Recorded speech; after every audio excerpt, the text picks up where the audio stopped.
वो बता रहे थे कि तैयारी मुकम्मल है और लोगों को परेशान होने की जरूरत नहीं है, लोगों को सहयोग देने की जरूरत है, क्योंकि हमें कोरोना इस खतरे को ही खत्म करना है। देखिए, मैं आपको बताना चाहूँगा, निश्चित तौर पर ये अलार्मिंग स्टेज से भी ऊपर है। सरकार इसके लिए रूट लेवल तक पूरा काम कर रही है, बस लोगों के सहयोग की आवश्यकता है।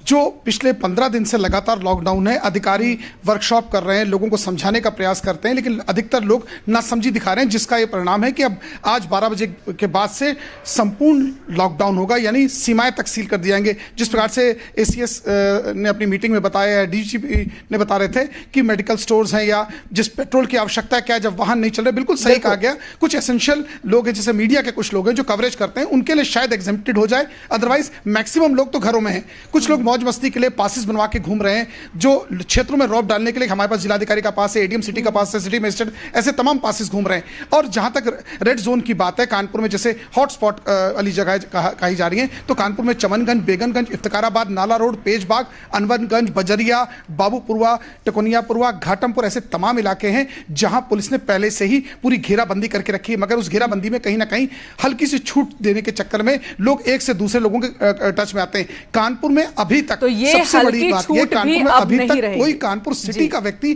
कोरोना वायरस जिसमें पॉजिटिव नहीं, जितने भी लोग हैं, ये 27 तारीख के बाद से कानपुर में आफत बन के आए और निश्चित तौर पर एक से दूसरे के संपर्क में आए, दूसरे से तीसरे, और ये संख्या बढ़ती चली गई। और यही संख्या यहीं पर रुक जाए, यही कोशिश है और सरकार ने कड़ा कदम उठाया है। रंजना लखनऊ से हमारे साथ मौजूद है। रंजना, थोड़ी सी भी ढील नहीं होगी, यानी कि लोग राशन, सब्जी, दूध, फल, दवाइयां, इनके लिए भी घर से बाहर इन इलाकों में नहीं निकल सकते। रंजना। बिल्कुल, जो तैयारी चल रही है, अभी बैठक हो रही है और उस बैठक में जो जिला प्रशासन है सभी जगहों का, वो यही हॉटस्पॉट की बात जो हो रही है, वो कौन कौन से जगह हैं और उस एरिया को किस तरह से सील करने के बाद सुविधाएं कैसे पहुंचाई जाएंगी, इसी पे डिस्कस चल रहा है। अभी बैठक चल रही है जिसमें एसीएस होम और डीजीपी और सभी जिलों के जो अधिकारी हैं उसमें शामिल हैं, और जो क्षेत्र विशेष की बात की जा रही है कि उसको सील किए जाने के बाद आखिरकार उस क्षेत्र विशेष के लोगों का कैसे काम चलेगा, कैसे खाना पीना मिलेगा, कैसे वो अपने उनकी दिनचर्या रहेगी, इसके लिए ही ये मीटिंग चल रही है अभी। और उस पे ये हर जिला प्रशासन एक रूपरेखा तैयार करके देगा और वो शाम में 5 बजे मुख्यमंत्री के पास दिया जाएगा कि इसी रूपरेखा के तहत काम किया जाएगा। तो उस रूपरेखा की तैयारी चल रही है यहाँ पे। क्या ये मुमकिन है कि किसी एक जिले में जहां लॉकडाउन है, किसी पर्टिकुलर एरिया में जो ज्यादा संवेदनशील है, वहां पर एक भी दुकान नहीं खुलेगी, लेकिन उसी जिले के दूसरे इलाके में मेडिकल शॉप्स खुल सकते हैं? क्या इस तरह की व्यवस्था होने वाली है, या पूरे जिले में ही मेडिकल शॉप अगर नहीं खुलेंगे तो नहीं खुलेंगे? क्या व्यवस्था क्या होगी? है देखिए, ये बिल्कुल जो बात मैं कह रही थी, सबसे पहले उदाहरण लखनऊ का ही मैंने दिया था कि सदर के इलाके को सील किया गया था, मड़ियां के इलाके को सील किया गया। तो सील करने का मतलब हो गया कि उस क्षेत्र विशेष में कोई भी दुकान नहीं खुलेगी, कुछ भी नहीं खुलेगा। जो भी जरूरत होगी, एक जो नंबर दिया जाएगा, उस नंबर पे लोग फोन करेंगे और उसको उनके घर तक पहुंचाया जाएगा। जो इसेंशियल सेवाओं के तहत जो चीजें आती हैं, उन चीजों को वहां घर तक पहुंचाया जाएगा। लेकिन अगर हम कहें कि जो गोमती नगर का इलाका है, जिधर से अगर प्रशासन डिसाइड करता है कि इस तरफ नहीं लगाना है, तो वहां दवा की दुकानें खुली रहेगी, वहां से दवा लेकर के और सदर के क्षेत्र में दवा भेजी जा सकती है, मड़ियाओं के क्षेत्र में दवा भेजी जा सकती है। ये एडमिनिस्ट्रेशन करेगा, बिल्कुल एडमिनिस्ट्रेशन फैसला करेगा। और वाकई काफी मुश्किल भी है, चैलेंजेस भी होंगे कई तरह के, और लोगों को भी ये बताना, समझाना कि आपके इलाके में सील है और बगल वाले इलाके में नहीं है, ये भी थोड़ा सा मुश्किल होगा। खैर, एक बड़ा कदम उठाया गया है, बड़ी लड़ाई है और ऐसे में सभी को सहयोग देने की जरूरत है इस लड़ाई में। उमेश मेरठ से हमारे साथ है। उमेश, मेरठ में कौन कौन से इलाके हैं जो ज्यादा संवेदनशील है, जिन्हें कंप्लीट सील किया जा रहा है?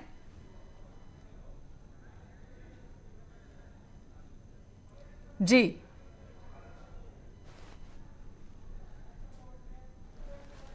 तो फिलहाल रंजना हमारे साथ बनी है। उपेंद्र का रुख कर लेते, वाराणसी हमारे साथ, वाराणसी से जुड़े हैं।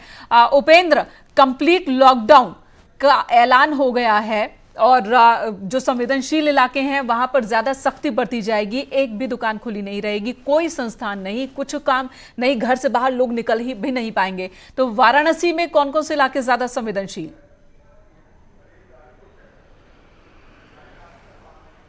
देखिए, वाराणसी में 4 इलाकों को जो है सील डाउन किया गया है, या जो हॉटस्पॉट के रूप में चिन्हित है, जहां पर ये पूरी तरीके से लॉकडाउन रहेगा। पहला इलाका गंगापुर है, जहां पर एक की मौत भी हो चुकी है कोरोना पॉजिटिव की। दूसरे जो है मदनपुरा है और लोहता है, यहाँ 2 जमाती मिले थे कोरोना पॉजिटिव, जो जिसके बाद यहाँ पर कर्फ्यू भी लगाया गया था। और तीसरा जो इलाका है मदनपुरा बजरडीहा, यहाँ पर भी जो कोरोना पॉजिटिव एक महिला मिल चुकी थी, जो उम्रा करके लौटी थी सऊदी से। तो ये 4 इलाके थे, यहाँ पर 1 दिन तक कर्फ्यू भी लगाए रखा गया था। उसके बाद यहाँ पर कंप्लीटली सील डाउन इलाका, और यहीं पर जो है अब इन इलाकों को अभी भी यहाँ पर किसी को बाहर निकलने की इजाजत नहीं है। लेकिन जिस तरीके से अभी फैसला लिया गया है, उसके बाद अब ये पूरी तरीके से कंप्लीटली लॉकडाउन होंगे। मतलब आप किसी भी जरूरत से आप घर से बाहर नहीं निकल सकते। तीसरी जो बड़ी बात है कि एक बार फिर न्यूज़ 18 ने की खबर का जो है एक बार फिर खबर सामने आई। खबर जो न्यूज़ 18 ने खबर दिखाई वही सामने आई। कल ही न्यूज़ 18 ने जब मुख्यमंत्री के साथ मीटिंग थी, उसके बाद मैंने ये बताया था कि किस तरीके से अब कंप्लीटली लॉकडाउन की ओर, सील डाउन एरिया, मुख्यमंत्री ने बातचीत में बताया था कि जो हॉटस्पॉट एरिया है वहां हम अब जो है कंप्लीटली जो है लॉकडाउन की ओर उन्होंने इशारा किया था। जिसके बाद आज ये फैसला, अब से कुछ देर पहले एसी अवनीश अवस्थी ने जो है ये बात भी बताई है। तो अब ये बात तय है कि जो हॉटस्पॉट एरिया है, चाहे वो बनारस के हो, चाहे आगरा हो, चाहे कानपुर हो, वहां अब ये लागू रहेगा। और ये 30 जिसकी जो डेट है वो भी आगे बढ़ाई गई है। और यहां पर किसी भी तरीके की कोई भी आप किसी भी, अभी तक हो क्या रहा था कि इन इलाकों में, जैसे कल और परसों का न्यूज़ 18 ने जब दौरा किया था, कुछ लोग थे जो बैंक का काम बता के, किसी का काम बता के इलाके से निकल रहे थे। तो ऐसे में ये बड़ा संवेदनशील मसला था, जिसको देखते हुए जब ये जो इनपुट प्रशासन को और प्रशासन के जरिए शासन को मिला, तो इस इनपुट के बाद ये बड़ा फैसला लिया गया है। और अभी जो है वहां पर सील डाउन की प्रक्रिया को और मतलब मजबूत करने के लिए, और जो खाका है उसको और कसने के लिए, जो है पुख्ता करने के लिए वहां पर फोर्स बढ़ा दी गई है। और वहां हर वक्त एक डिप्टी एसपी रहेगा और एक वहां पर मजिस्ट्रेट की तैनाती के भी, ये भी हम बता रहे हैं दर्शकों को कि वहां पर अब हर वक्त 24 घंटे एक मजिस्ट्रेट, एक डिप्टी एसपी की तैनाती रहेगी। यानी कि अगर उपेंद्र, अभी तक हम लॉकडाउन के दौरान की तस्वीरें देख रहे थे कि लोग मानने को तैयार नहीं। जैसा कि आप भी बता रहे हैं कि किसी न किसी बहाने से, कभी बैंक के काम के बहाने से, कभी हॉस्पिटल जाने के बहाने से लोग बाहर निकल रहे थे, इक्का दुक्का ही सही, लेकिन निकल रहे थे। और इक्का दुक्का का निकलना भी खतरे को बढ़ाने जैसा ही है। ऐसे में अब कंप्लीट लॉकडाउन के दौरान प्रशासन के सामने कौन कौन सी बड़ी चुनौती वाराणसी में रहने वाली है?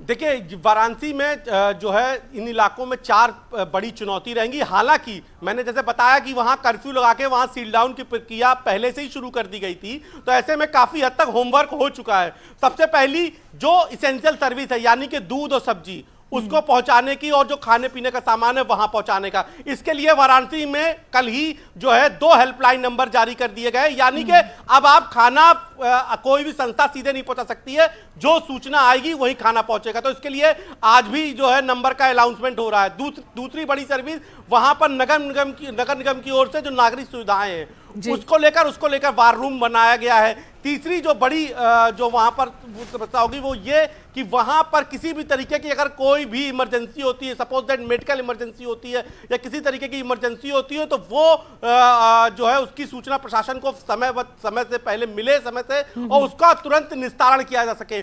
इसके लिए भी एक हेल्पलाइन नंबर जारी हो गया, और वार रूम हमसे जहां हम खड़े हैं वहां से कुछ दूर वार रूम बनाया गया। तो ये आएगी, तो ये 4-5 बड़ी जो है प्रशासन के सामने चुनौती होंगी। बिल्कुल बिल्कुल उपेंद्र, आपके पास लौटेंगे। हालांकि प्रशासन भी पूरी तरह से तैयार है, लगातार मीटिंग चल रही है और एक रूपरेखा बनाकर रिपोर्ट अभी शासन के सामने शाम 5 बजे प्रशासन की ओर से रखी जाएगी, और इस रिपोर्ट में हर एक सवाल का जवाब होगा, इसकी हम उम्मीद कर रहे हैं। पवन गौड़ हमारे साथ नोएडा से और अमित गाजियाबाद से जुड़ गए हैं। अमित, गाजियाबाद में भी बहुत संवेदनशील इलाके हैं और यहां पर भी स्थिति बहुत अच्छी नहीं कही जा सकती है। यहां पर जब कंप्लीट लॉकडाउन, तो इस दौरान किस तरह की परेशानी देखने को मिल सकती है?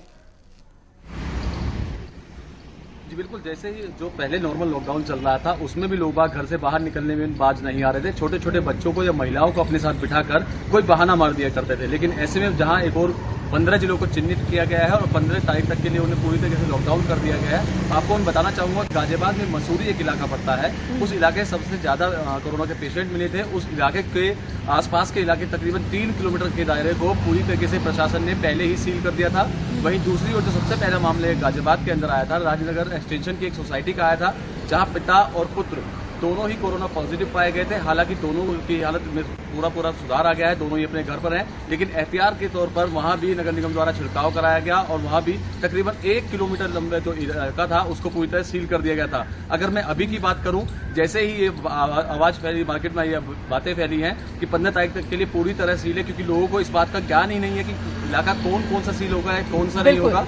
यहाँ तक कि लोगों में ये अफवाह तक उड़ गई कि इलाके में कर्फ्यू लगने वाला है, जिसके चलते मार्केट की तरफ अगर जाए तो वहाँ अच्छी खासी भीड़ देखने को मिल रही है। जो ग्रोसरी की दुकान है वहाँ अच्छी खासी भीड़ देखने को मिल रही है, खाने पीने का सामान है वहाँ भी ऐसा माहौल कमोवेश देखने को मिल रहा है। जरूरत यह है कि लेकिन यही जरूरत यही बात लगातार सरकार कह रही है कि पैनिक होने की जरूरत नहीं है, परेशान होने की जरूरत नहीं है, आपको सामान खरीदने के लिए भीड़ लगाने की जरूरत नहीं है दुकानों में, क्योंकि आपको कमी नहीं होने दी जाएगी और इसकी व्यवस्था सरकार और प्रशासन कर रहे हैं मिलकर।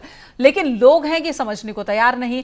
चलिए पवन गौड़ का रुख कर लेते हैं, नोएडा से हमारे साथ है और उत्तर प्रदेश में नोएडा वो जगह जहां पर सबसे ज्यादा मामले सामने आ रहे हैं और लगातार ये संवेदनशील, पूरे नोएडा में कई इलाके संवेदनशील है। पवन बताएं जरा, यहां पर प्रशासन ने तैयारी कर ली है कंप्लीट लॉकडाउन की, रात 12 बजे से लग जाएगा, क्या यहां पर भी लोग सड़कों पर निकल पड़े हैं अब सामान खरीदने?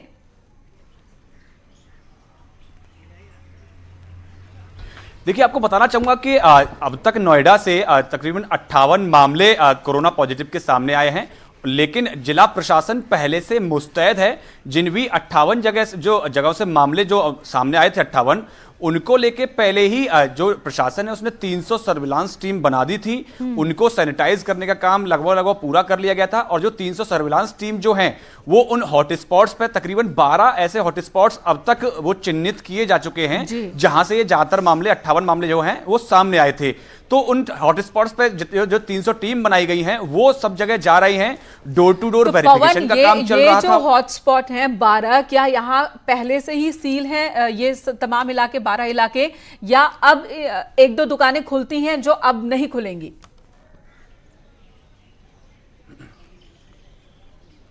देखिए, ज्यादातर दुकानों पे पहले ही उनको बंद करा दिया गया था। अगर 1-2 दुकान अब खुलती थी तो अब आदेश के बाद वो भी दुकान बंद कर दी जाएगी।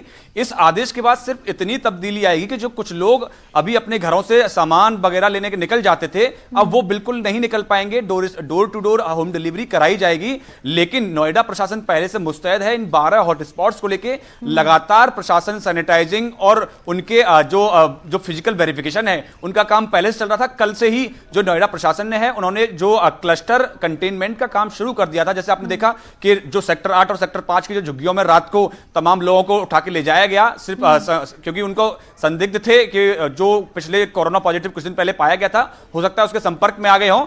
तो लगातार ऐसे कदम नोएडा प्रशासन के द्वारा उठाए जा रहे थे। लेकिन अब जब रात से जब ये लॉकडाउन कंप्लीट, मतलब ये कर्फ्यू उन एरियाज में लगा दिया जाएगा, तो उसके बाद प्रशासन और कड़ाई से अपने आदेशों का पालन कर पाएगा। 12 हॉटस्पॉट्स पर क्या अनुमान है, आबादी कितनी होगी और इनके लिए कितनी बड़ी टीम प्रशासन की तैयार है इस वक्त, ताकि लोगों को जरूरत की चीजें उनके घर तक सप्लाई की जा सके? खासकर दूध है, सब्जी है, फ्रूट्स हैं, दवाइयां हैं, जो कि बहुत जरूरी चीजें हैं, तो इनकी सप्लाई भी जरूरी है कंप्लीट लॉकडाउन के दौरान। तो इन 12 इलाकों में किस तरह से होगा ये काम?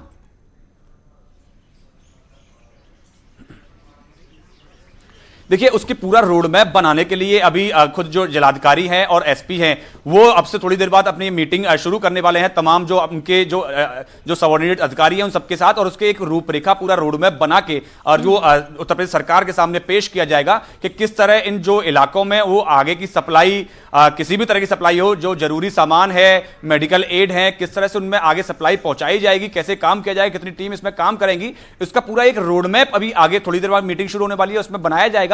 लेकिन प्रशासन पहले से इन 12 एरियाज को लेकर पहले से तैयारी कर चुका था और वो तैयारी का नजारा आज रात 12 बजे के बाद देखने को आपको मिलेगा। बिल्कुल, रंजना लखनऊ से हमारे साथ है। रंजना, कुछ ऐसा ही लखनऊ में आप बता रही हैं कि ये जो जिले हैं 15 जिले, और उन 15 जिलों के अंदर जो हॉटस्पॉट हैं, जो ज्यादा संवेदनशील जगह हैं, जिन्हें पूरी तरह से सील किया जा रहा है। गुलाम नबी आजाद कांग्रेस के नेता इस वक्त कुछ कह रहे हैं, सुनते हैं जरा। और भूतपूर्व अध्यक्ष राहुल गांधी जी ने पहले वक्त से लेटेस्ट माननीय प्रधानमंत्री जी को लिखे हैं कोरोना वायरस को लेकर और इसका जो असर हुआ है मजदूरों, किसानों, लोगों और देश पर। माननीय प्रधानमंत्री जी से मेरी अपील यह होगी कि उन पर अमल करें।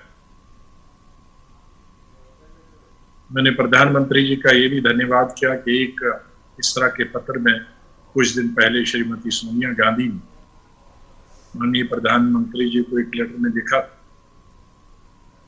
कि बिल्डिंग और कंस्ट्रक्शन वर्कर्स जो है लाखों, उनका एक वेलफेयर फंड होता है जिसमें तकरीबन 31,000 करोड़ है, तो बजाय फंड कहीं जमा। राज्यसभा में विपक्ष के नेता कांग्रेस नेता गुलाम नबी आजाद जो बता रहे हैं आज प्रधानमंत्री नरेंद्र मोदी के साथ वीडियो कॉन्फ्रेंसिंग के दौरान क्या कुछ बात हुई, उन्होंने अपनी बात रखी कि किस तरीके से कांग्रेस नेता और सांसद राहुल गांधी ने पहले ही प्रधानमंत्री को चिट्ठी लिखी थी, खासकर कोरोना वायरस को लेकर सरकार तैयार रहे और किसानों को दिक्कत ना हो, मजदूरों को दिक्कत ना हो, उसी बात को उन्होंने आज मीटिंग के दौरान दोहराई है। उमेश हमारे सहयोगी मेरठ से हमारे साथ मौजूद है। लगातार हम अलग अलग जगहों से हमारे सहयोगी के पास जा रहे हैं और वहां के हालात के बारे में चर्चा हो रही है। उमेश, यहां पर भी आपने बताया कई ऐसे इलाके हैं जो कि बहुत संवेदनशील हैं, इन्हें चिन्हित कर लिया गया है और एक तरह से सील तो पहले से ही थे, ये तमाम इलाके जो हैं वो पहले से ही सील थे, लेकिन अब सख्ती और ज्यादा बरती जाएगी, कोई भी बाहर ना निकले इन इलाकों में, यह सुनिश्चित किया जा रहा है। जी हाँ, निश्चित तौर पर यह बेहद ही सही निर्णय है, सही वक्त पर लिया गया निर्णय है और सरकार ने जो निर्णय लिया है इसकी बेहद आवश्यकता थी। मेरठ को भी सील कर दिया गया है, न सिर्फ मेरठ बल्कि पश्चिमी उत्तर प्रदेश के कई जिलों को सील किया गया है, जिनमें शामली भी शामिल है, जिनमें बुलंदशहर भी शामिल है, जिसमें बरेली भी शामिल है, नोएडा गाजियाबाद भी शामिल है। इन सभी जिलों को पूरी तरीके से सील कर दिया गया है। तो निश्चित तौर पर क्योंकि जब सुबह के वक्त दुकानें खुलती थी, जब राशन की दुकानें खुलती थी, सब्जी मंडी खुलती थी, तो बहुत भीड़ हो जाया करती थी और लोगों की कतार लग जाती थी, ऐसा लगता ही नहीं था कि लॉकडाउन चल रहा है। ऐसे में इन हॉट स्पॉट वाले जिलों को सील करना बेहद आवश्यक हो गया था। मेरठ की अगर हम बात करें तो यहां अब तक 34 केस कोरोना पॉजिटिव के रिपोर्ट किए जा चुके हैं और यह सिलसिला लगातार जारी है, थमने का नाम नहीं ले रहा है। ऐसे में जिस तरह से सरकार ने यह फैसला लिया है बेहद ही सही निर्णय है, कड़ा निर्णय है और लोग अब घर के अंदर ही रहेंगे। अब सिर्फ फोन कॉल करके ही सामान घर पर मंगाया जा सकेगा। अगर किसी को राशन की जरूरत, ये बताएं कि जिस इलाके को कंप्लीट सील किया गया है उसके बगल का इलाका अगर वो पूरी तरह से सील नहीं है, अगर वहां के लोगों में कंफ्यूजन है और वो भी जरूरत का सामान फोन करके मंगाना चाहें तो उन्हें डिलीवरी होगी या नहीं होगी, ये बहुत ही बारीक सी लकीर है, लेकिन कैसे इसे प्रशासन निपटने वाला है?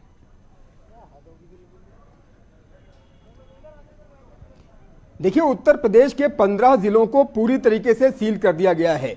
हॉट स्पॉट वाले जो इलाके हैं, खासतौर से अगर हम मेरठ की बात करें, जहां सरधना है, मवाना है, लिसारी गेट है, देहली गेट है और इसके अलावा अन्य क्षेत्र हैं जहां पर कोरोना पॉजिटिव मरीज मिले थे, ये तो पहले से ही सील चल ही रहे थे, लॉकडाउन तो चल ही रहा है। लेकिन अब जबकि ये उत्तर प्रदेश सरकार की तरफ से यह कह दिया गया है कि इन हॉट स्पॉट वाले जिलों को पूरी तरीके से सील कर दिया जाए, तो यकीनन यहां पर अब कोई भी घर के बाहर नहीं निकल सकेगा। अब जिनको भी सामान मंगाना है वो फोन कॉल के जरिए ही मंगा सकेंगे, कंट्रोल रूम को उन्हें फोन करना होगा। और निश्चित तौर पर देखने वाली बात होगी कि अभी हम जिलाधिकारी से भी इस संबंध में बात करेंगे कि इसकी बारीक लकीर क्या है, जो सवाल आप कर रही हैं। लेकिन जो प्रथम दृष्टया सरकार का जो निर्णय है वो समझ में आता है कि क्योंकि मेरठ बेहद हॉट स्पॉट वाला जिला है, बरेली बेहद हॉट स्पॉट वाला जिला है, शामली बेहद हॉट स्पॉट वाला जिला है, इसके अलावा बुलंदशहर बेहद हॉट स्पॉट वाला जिला है, गाजियाबाद, नोएडा बेहद हॉट स्पॉट वाले जिले हैं, आगरा बेहद हॉट स्पॉट वाला जिला है। तो इन जिलों को कंप्लीट रूप से सील कर दिया गया है।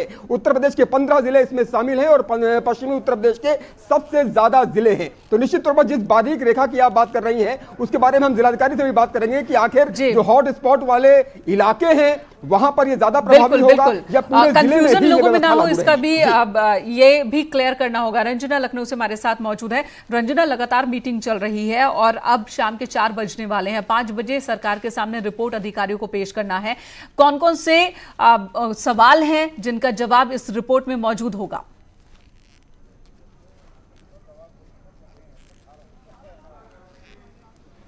मुख्य सचिव ने निर्देश जारी कर दिए हैं कि इस बीच में क्या क्या करना है जिलाधिकारियों को, और इसमें उन्होंने साफ साफ लिखा है अपने निर्देश में कि जिलों में जो पासेज जो बने हैं होम डिलीवरी सुनिश्चित की जाए, और जो वाहन पास बने हैं उनकी भी समीक्षा की जाए। जो डिलीवरी बॉय होंगे, जो होम डिलीवरी की बात की जा रही है उस इलाकों में, उन इलाकों के जो डिलीवरी बॉय होंगे वो अपने वाहन से नहीं आए जाएंगे, उनके लिए पूल वाहन, एक एडमिनिस्ट्रेशन जो देगा वाहन, उसी वाहन से वो लोग आएंगे और जाएंगे।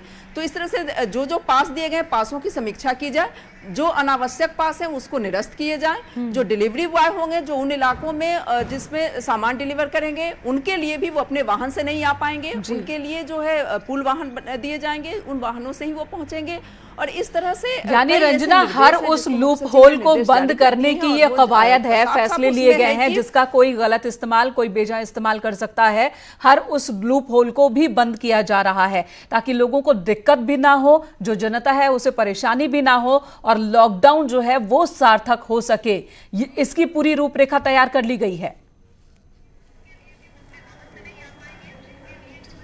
बिल्कुल, जिस तरह से निर्देश दिए गए हैं उसमें साफ साफ इस बात को जाहिर किया गया है कि लोगों को कोई असुविधा ना हो, लेकिन लोग इसका बेवजह फायदा ना उठाएं। जिस तरह से बता रहे थे उमेश हमारे सहयोगी कि सब्जी मंडी खुलती थी और लोगों की भीड़ लग जाती थी, तो जो निर्देश है उसमें सब्जी मंडी का स्पेशली उल्लेख किया गया है कि सब्जी मंडी न खोली जाए, दुकानें न खुलें, सब्जी मंडी न खुले। तो अगर सब्जी मंडी दूसरे क्षेत्र में भी है उस जिले में, तो वो भी नहीं खुलेंगी क्योंकि वहां भी भीड़ हो सकती है। तो इस भीड़ का ख्याल रखने के लिए इस तरह के निर्देश दिए गए हैं। स्पेशली सब्जी मंडी का उल्लेख किया गया है। तो यानी कि इस तरह के निर्देश दिए गए हैं कि लोगों की असुविधा ना हो, सामान उपलब्ध हो जाए, लेकिन जो लोग सामान उपलब्ध कराने वाले हैं, जो चिकित्सा से जो लोग जुड़े हुए हैं, जो लोग जो भी इसेंशियल, क्योंकि इसेंशियल क्या क्या हैं ये भी डिस्ट्रिक्ट एडमिनिस्ट्रेशन तय करेगा कि उसमें कौन कौन सी चीजें आ रही हैं, और वहां पे जो सील इलाके हैं उसमें पहुंचाना निहायत ही जरूरी है। तो उन इलाकों के लिए वो फिक्स किए जाएंगे कि कौन से डिलीवरी बॉय होंगे, कौन से विभाग के लोग होंगे, और किस तरह से उनके स्पेशली पास की दिए जाएंगे, और एडमिनिस्ट्रेशन ही उनके लिए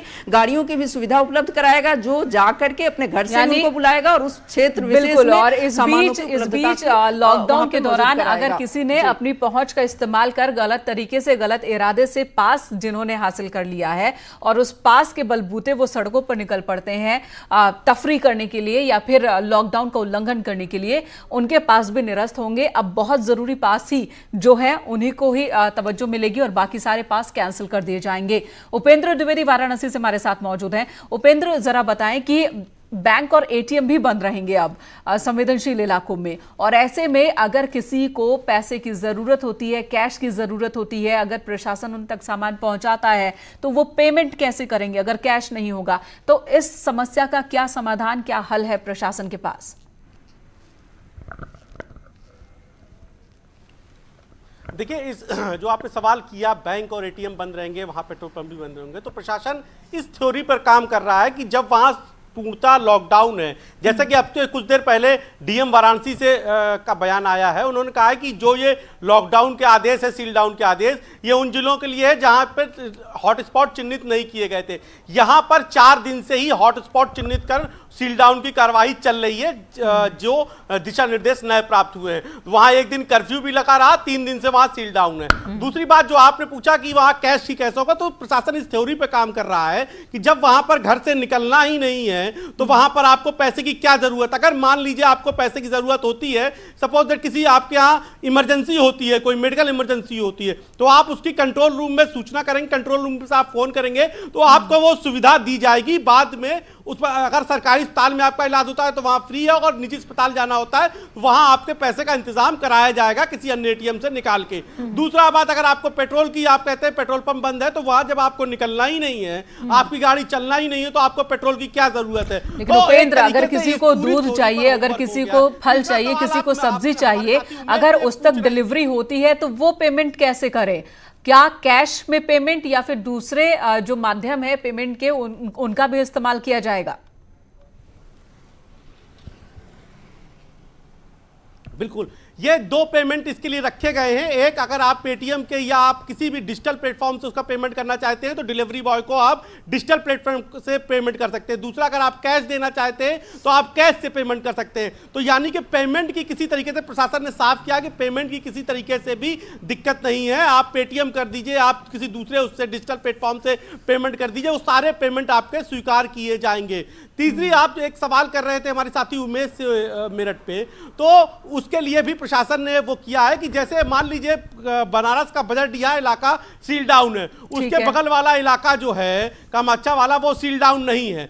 तो वहां के अगर किसी व्यक्ति को कोई जरूरत है, उसके लिए प्रशासन ने यह किया है कि अगर जो एरिया सील डाउन किए गए हैं उसकी सीमा आसपास चारों दिशाओं में जिन जिन इलाकों से जुड़ती है वहां वहां बैरिकेटिंग लगाई गई है थाना वाइज। अब वहां से बैरिकेटिंग लगाने के बाद अगर आप वहां के एरिया के बाहर आपका पेट्रोल पंप पड़ता है, बैंक पड़ता है, एटीएम पड़ता है तो खुला रहेगा। बावजूद उसके अगर आपको वहां दिक्कत होती है तो आप उसको फोन करेंगे कंट्रोल रूम को, वो आप अपना बताएंगे, नाम बताएंगे, अपने आधार कार्ड में अपना एड्रेस बताएंगे, जिससे ये तय हो जाएगा कि आप सील डाउन वाले इलाके में नहीं है। और वहां आपको कोई समस्या होती है तो फौरन कंट्रोल रूम से वहां पर जो थाने की गाड़ी है और जो है दूसरी जो सर्विसेज में लगी हुई गाड़ियां हैं, चाहे वो प्रशासन की हो, चाहे हेल्थ की हो, चाहे वो फूड की हो और चाहे वो पुलिस की डायल हो, तो वो सब आपके पास पहुंचेंगी वो समस्या इलाके। लेकिन इसके लिए आपको बताना पड़ेगा कि आपका इलाका कौन सा है, और सिर्फ जो भी वो सील डाउन इलाका है वहां से जो चारों तरफ से जो सीमाएं जुड़ती हैं, वो हर सीमा जहां से शुरू होगी वहीं से उस इलाके को लॉकडाउन किया गया। यानी कि अगर आपकी छत लॉकडाउन वाले इलाके में नहीं है और जो आपकी छत से जुड़ा हुआ मकान लॉकडाउन वाले इलाके में है तो आप अपनी छत पर भी नहीं जा सकते, क्योंकि आपका घर लॉकडाउन वाले घर से जुड़ा हुआ है और आप पे अप्रत्यक्ष रूप से वही धारा, वही कानून लागू होगा जो सील डाउन में है। आप सिर्फ अपने घर से एसेंशियल सर्विस के लिए निकल सकते हैं, लेकिन आप उस इलाके के लोगों से किसी भी तरीके का जुड़ाव नहीं रखेंगे। जी उपेंद्र, आपने ये बहुत अच्छे तरीके से लोगों को समझा दिया होगा और उम्मीद है कि हमारे दर्शक जो इस वक्त सुन रहे होंगे, देख रहे होंगे, वो भी समझ रहे होंगे कि इस लॉकडाउन का, कंप्लीट लॉकडाउन का, इस सील का क्या मतलब है, इलाके को सील किए जाने का मतलब क्या है। पवन गौड़ हमारे साथ लगातार बने हुए हैं नोएडा से। नोएडा वो जगह जहां सबसे ज्यादा मामले उत्तर प्रदेश में सामने आ रहे हैं। 12 संवेदनशील इलाके यहां पर चिन्हित किए गए हैं पूरे नोएडा में।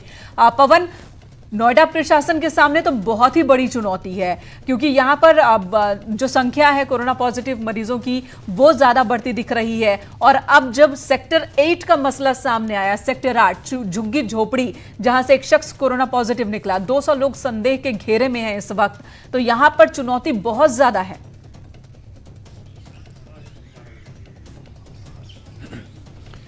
जी बिल्कुल, इसी चुनौती को बिल्कुल मानते हुए नोएडा प्रशासन ने पहले से ही, इस आदेश के पहले से ही एहतियातन कदम उठाना शुरू कर दिया था।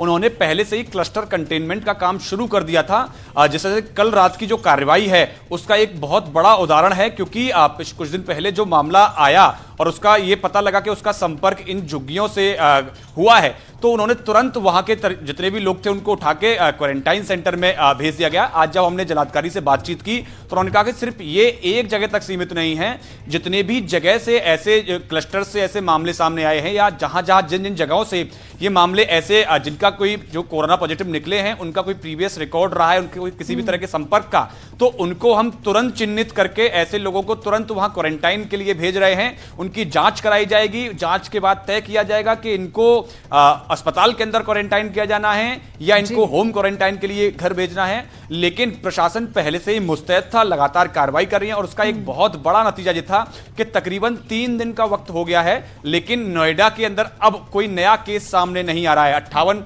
जो मामले हैं वो पिछले 3 दिन पहले से जो रिपोर्ट है वही आज तक वो रिपोर्ट बनी हुई है। आज बिल्कुल, और उम्मीद करेंगे कि आगे और मामले न आए, सिर्फ नोएडा ही नहीं बल्कि प्रदेश के दूसरे इलाकों से भी मामले न आए, पॉजिटिव केस सामने न आए, यही उम्मीद है, कवायद भी यही है। आप सभी का बहुत बहुत धन्यवाद तमाम जानकारी